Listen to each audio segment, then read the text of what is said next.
Gibson. Thank you, Mr Deputy Speaker. And I would like to begin by expressing my thanks to the honourable member for Tiverton and Honiton for bringing forward this debate. And like probably everybody else in this chamber, I was very keen to speak in this debate because, like you, I believe, like the honourable members, I believe that animal welfare is extremely important. And certainly my constituents in North Ayrshire and Arran have been writing to me, as I'm sure they've been writing to all honourable members in large numbers, asking me to voice their support for stronger sentences for animal cruelty. Now, I know this debate has a particular focus on puppy farming, and that is, of course, as we've heard throughout this debate, something of extreme concern to all of us. And despite the fact that it's been banned since the 1970s, there are still those who overproduce puppies, and we must all be vigilant and consider the ethical sourcing of pets. We really should pay attention to banning the third-party sale of dogs right across the United Kingdom. Dogs should only be available from licensed, regulated breeders or approved rehoming organisations. And of course, that must apply, and it should apply right across the United Kingdom. Anyone breeding 2 litters or more per year should be licensed as a breeder.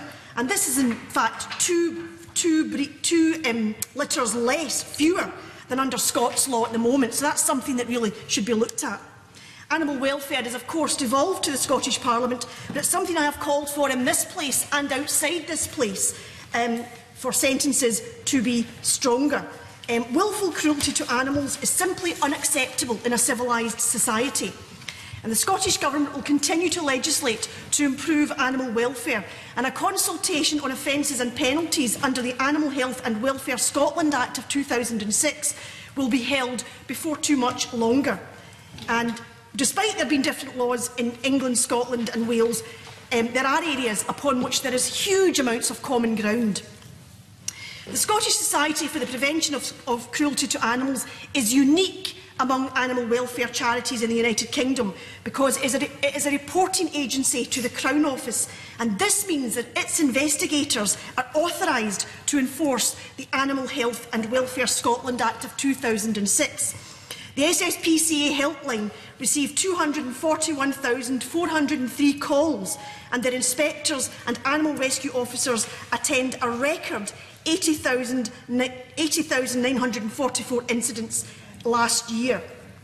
However, the Scottish Government doesn't publish the number of people convicted of animal cruelty, but a Freedom of Information request from February 2016 indicates that in the year 2013 to 14 there were 284 charges brought by the Procurator Fiscal, and in 2014-15 this figure was 184. Will my honourable friend take an answer? I will indeed. I thank my honourable friend Speaker. A very powerful speech, and like my honourable friend, I too have an extremely large mailbag with constituents very concerned about this issue.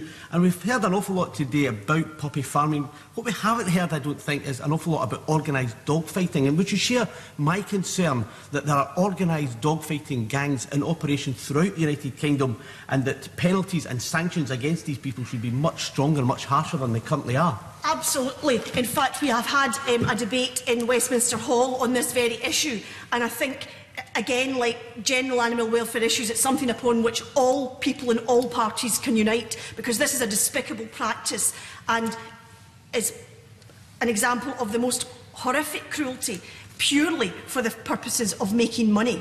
Yes, yeah. We all know that the popularity of programmes such as Animal SOS and the Dog Rescuers, Pet Rescue, Animal 999, the list goes on. This has raised public awareness of the issues of animal cruelty and neglect taking place in our own communities.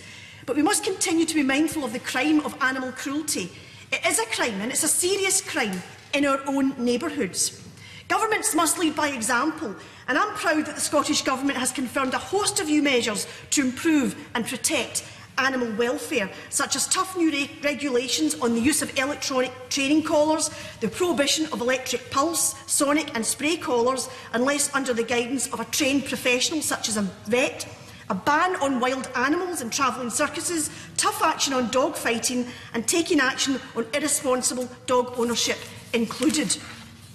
Where we see neglect, we must continue to ensure that the laws protect animals from such treatment, and that these laws are always fit for purpose. Sadly, there are too many cases, as reported by the SSPA, where people simply don't know how to look after an animal properly. It seems that there are quite a significant number of well-intentioned people welcoming pets into their homes, but are simply unequal to the task of giving them the care they need. And this tells us that there's a job of public education and information that needs to be undertaken so that potential pet owners are well acquainted with the full responsibility that having a pet places on your shoulders. But where we find willful cruelty, and unfortunately we do find it too often, we must take this extremely seriously. We know, and we've heard today, that there is a connection between the willful mistreatment of animals and violence and mistreatment of fellow citizens. That, as well as protecting animals, should give us pause for thought. I am ashamed to say that the SSPA has reported cases of, and I quote, unimaginable cruelty. And I honestly don't believe a life ban from owning a pet is sufficient censure for such behaviour towards a helpless animal. Absolutely. We have plenty of evidence that such cruelty is a precursor and has a clear link with violence against other people. Fines or community service orders do not offer much of a punishment or deterrence against such behaviour.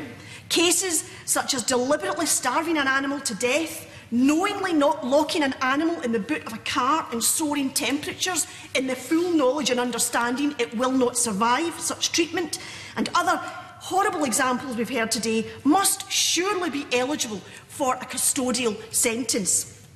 However, when it comes to preventing cruelty to animals, we must all be vigilant. We are the eyes and ears of the agencies who seek to prevent cruelty to animals and challenge it where it takes place. We all have a responsibility to report cruelty or neglect wherever we find it. And our courts across the United Kingdom must send out a clear signal that willful cruelty to animals will not be tolerated and will be taken extremely seriously. Before I end, Mr. Speaker, I really want to mention something of concern to all of us, which is that we need to be mindful of animal welfare standards in farming post-Brexit. This poses a challenge to animal welfare because EU law is at the heart of our animal welfare legislation, which protects animal health and consumers, as well, of course, as the environment. The EU sets down minimum standards. National governments may adopt more stringent rules, but the UK government has been resistant to gold-plating EU regulations in the past over fears that this would weaken UK competitiveness. So I would like the Minister today, as well as answering all the points that have been raised, to reassure this House there will be no diminution in our standards for animal welfare as we seek to work towards unilateral treaties outside Europe.